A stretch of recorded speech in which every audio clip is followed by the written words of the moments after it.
কিছু বছর পর। তখন আর বিটিএস নামক কোনো ব্যান্ড নেই।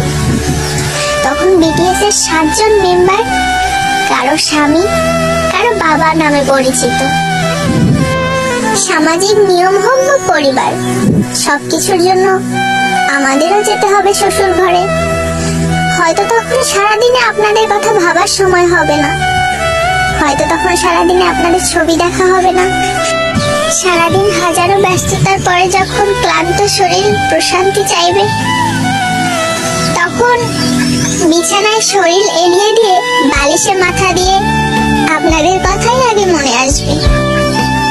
হয়তো চোখ থেকে গড়িয়ে পানি পড়বে, হয়তো স্বামী পাশ থেকে ডেকে জিজ্ঞেস করবে কাঁদছো কেন।